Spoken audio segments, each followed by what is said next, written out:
अहंकार को गला दो, देख लो कि तुम ये नहीं हो, देख लो कि तुम वो नहीं हो। तो जो गलाने वाला है वो भी तो मैं ही है, वो भी तो अहंकार ही है। कुछ गला भी दिया तो गलाने वाला तो बच ही जाएगा। तो पूर्ण मुक्ति कैसे पाएं?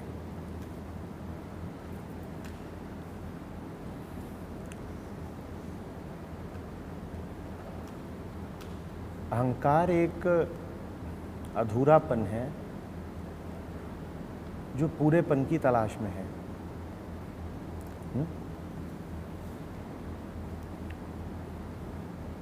भ्रम है, मिथ्या है, पर अपनी नज़र में वो सबसे बड़ा सत्य है।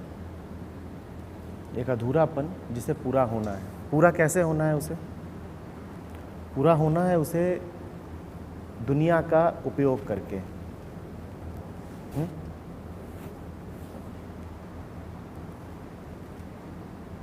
जो भी कुछ मिले उससे जुड़ के, संपृक्त होके, ये उसके पास तरीका है पूरा हो जाने का।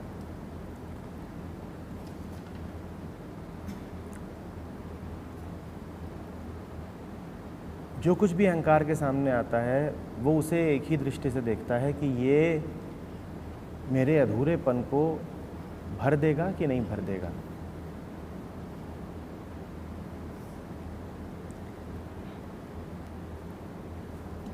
कुछ अपनी गणित लगाता है, हिसाब किताब बैठाता है, और कुछ पदार्थों को, वस्तुओं को, व्यक्तियों को चुन लेता है कि ये ठीक है मेरे लिए, इनको पकड़ लूंगा तो पूरा हो जाऊंगा।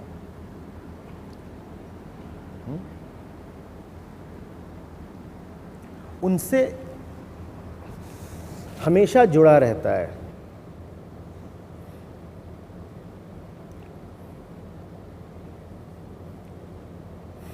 बड़ा डरपोक है, बड़ा अकेला है। इतना अकेला है कि कभी अकेला पाया नहीं जाएगा। इतना अकेला है कि हमेशा किसी न किसी के साथ चिपका ही पाया जाएगा। ये अहंकार है।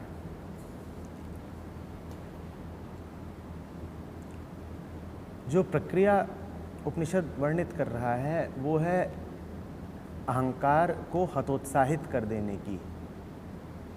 जिसके साथ भी वो जुड़ रहा है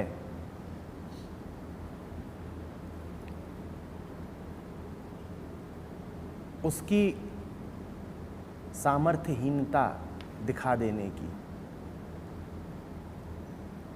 उसकी निस्सारता दिखा देने की। जुड़ तो इसी आस में रहा है ना कि जुड़ूंगा तो अकेलापन दूर हो जाएगा, पूरा हो जाऊंगा। जिससे डर रहा हूं उससे मुक्ति मिल जाएगी,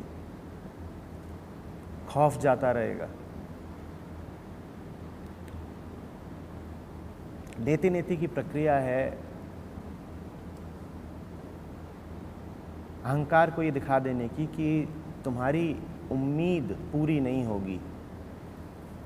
आज तक भी तुम जिनके साथ जुड़ते आए हो, फिलहाल भी जिनके साथ जुड़े हुए हो, उनमें से कोई भी तुम्हारी उम्मीदों को पूरा नहीं कर रहे हैं।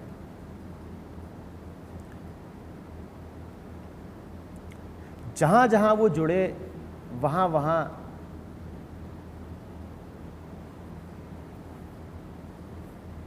चोट करनी होती है। वहां वहां उससे कहना होता है कि अपने आप से ईमानदारी से पूछ कि जुड़ करके क्या तुझे तेरी अभीष्ट वस्तु मिल रही है?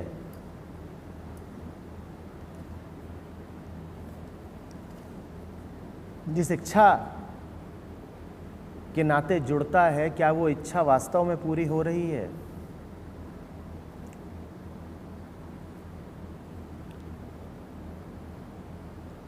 नेति नेति के केंद्र में यही ईमानदारी है। ईमानदार जवाब नहीं आया तो प्रक्रिया असफल हो जाएगी। तो जुड़ा हुआ है अहंकार। कहीं पर आप पूछेंगे मिला यहाँ पर वो जो चाहा था,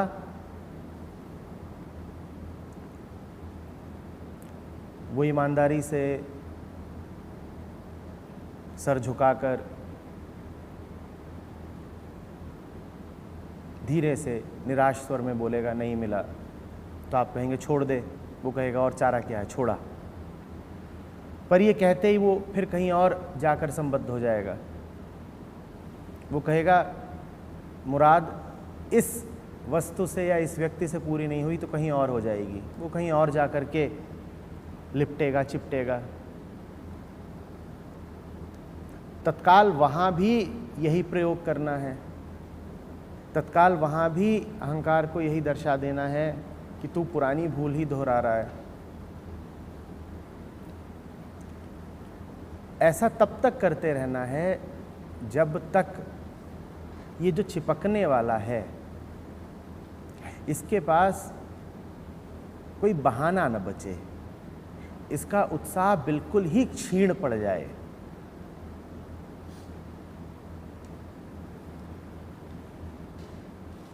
कोई तर्क ही न बचे इसके पास। ऐसा हो जाए कि अब ये और प्रयास करे तो अपनी ही नजरों में मूर्ख सिद्ध हो जाए। ये आखिरी कदम होता है। ये आखिरी कदम प्रायोजित नहीं होता। इसके पहले जो कुछ है उसके लिए प्रक्रिया है, इस आखिरी कदम के लिए प्रार्थना है।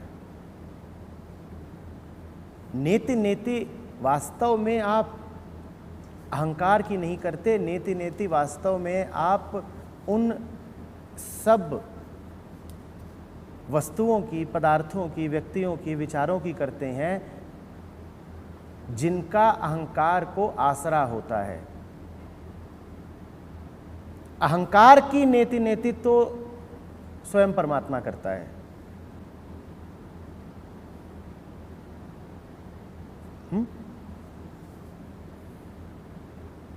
समझ रहे हैं? जैसे कि कोई घर से बार बार निकल भागना चाहता हो और घर में हजारों द्वार हों, वो जिस भी द्वार से निकल भागता हो आप वहीं खड़े हो जाएं और जैसे ही वो भागे आप उसे कहें देख तू भाग रहा है लेकिन इस द्वार से भाग के भी तुझे निराशा ही मिलेगी। जहाँ जहाँ वो भागना चाहे, जिस जिस द्वार का उपयोग करके आप वहीं पर उसका रास्ता अवरुद्ध कर दें। ये नेति नेति है। ये नेति नेति है उसके बाहर भागने की, पर वो घर में ही संतुष्ट हो जाए, वो घर में ही शांति और समाधि पा जाए, ये प्रक्रिया का हिस्सा नहीं है। प्रक्रिया के अंतर्गत आप ये तो कर सकते हो कि उसका भागना रोक दो, क्योंकि भागता वो इस उम्मीद में था कि बाहर कहीं चैन मिलेगा। प्रक्रिया के अंतर्गत आप ये तो कर सकते हो कि अब वो बाहर नहीं भाग रहा, पर घर में ही उसको शांति मिल गई, ये प्रक्रिया से नहीं होता। वो घर में ही अब जम करके बैठ गया है, सुकून पा गया है, ये प्रार्थना से होता है।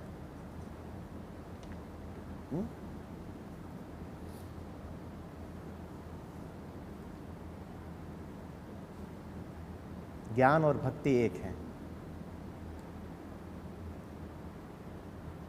अंततः यहां भी प्रार्थना करनी पड़ेगी,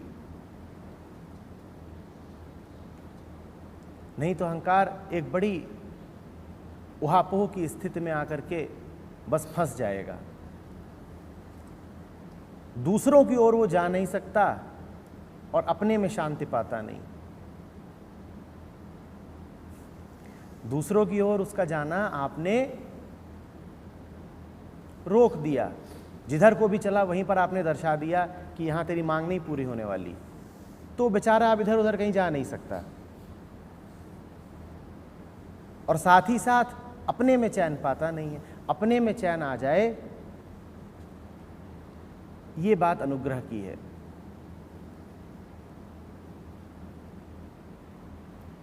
इसके लिए फिर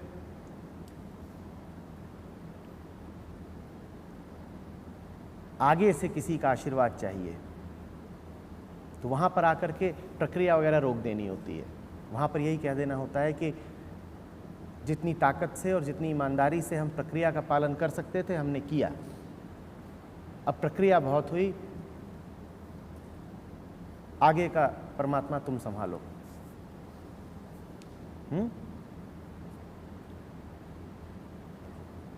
बेचैनी के द्वार तो हमने सब अवरुद्ध कर दिए, पर चैन तो तुम ही दोगे ना।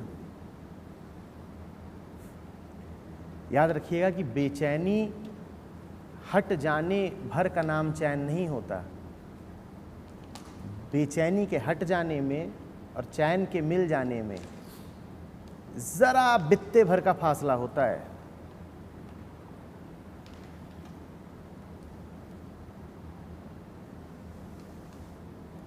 उस फासले को भरने के लिए प्रार्थना चाहिए होती है।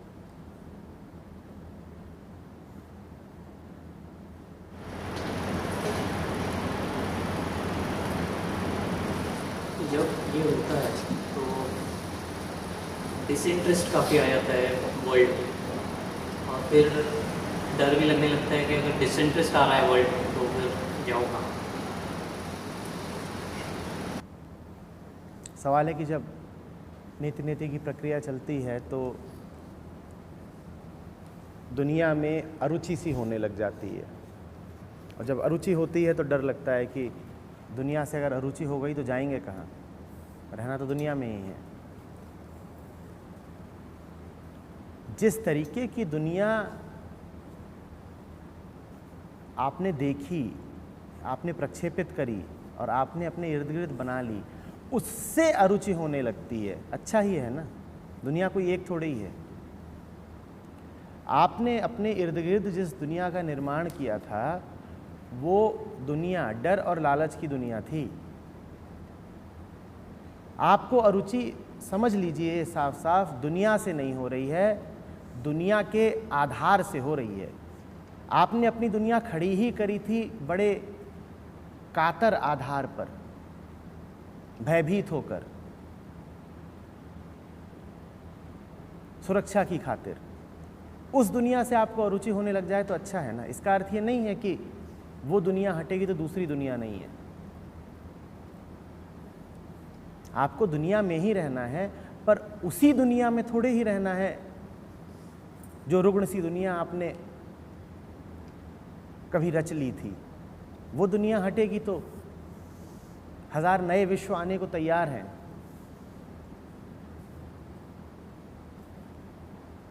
ये बड़ी आम भूल है, ये कर मत बैठिएगा। दुनिया एक नहीं है, एक दुनिया छूटेगी, 5 नई दुनिया तैयार खड़ी हैं। आपको आपकी अर्हता के मुताबिक, आपकी वरीयता के मुताबिक,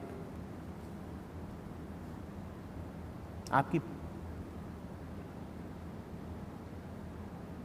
पात्रता और प्रार्थना के मुताबिक दुनिया मिल जाती है।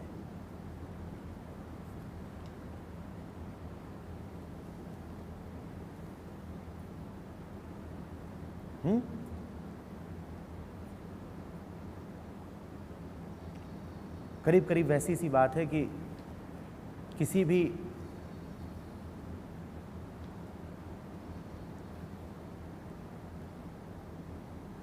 बड़ी संस्था वगैरह में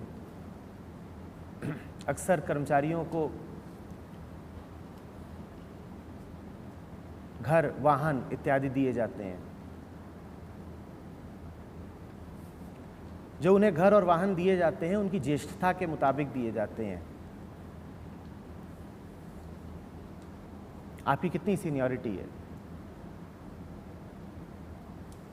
अब हो सकता है कि एक ही ओहदे पर रहते रहते आप एक छोटे से घर के इतने आदी हो गए हों कि आपको लगता हो कि ये घर ही आपकी दुनिया है, और फिर आपकी प्रोन्नति होती है।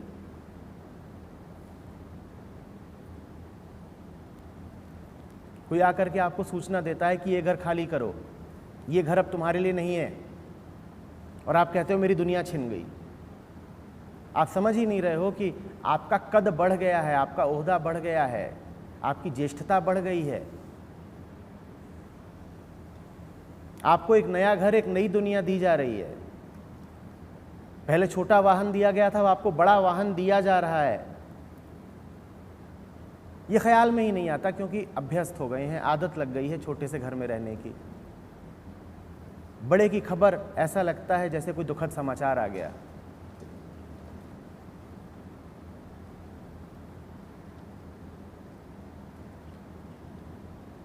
जैसे जैसे आपका ओहदा, आपका रुतबा बढ़ता जाता है, आपको एक बेहतर दुनिया उपलब्ध होती जाती है।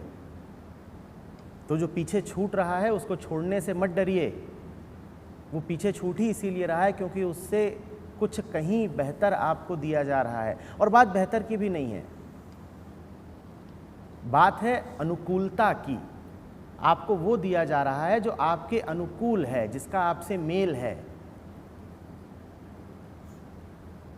आप बदल चुके हैं। पुरानी दुनिया में अब आप रहेंगे तो आपका दम घुट जाएगा। आपके पास अब विकल्प ही नहीं है नई दुनिया को न चुनने का।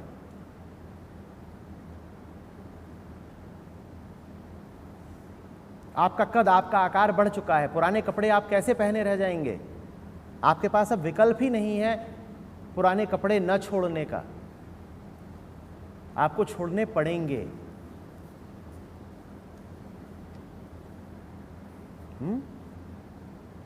पुराने कपड़ों में दम घुटता हो, आप कहें कि पुराने कपड़ों से अरुचि हो रही है और मुझे डर लगता है कि कहीं नंगा ना जीना पड़े अब।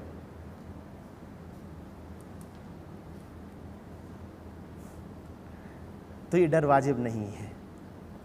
पुराने कपड़ों से अरुचि आपको हो ही इसीलिए रही है क्योंकि अब वो आपके लिए हैं ही नहीं, तो उन्हें छोड़िए।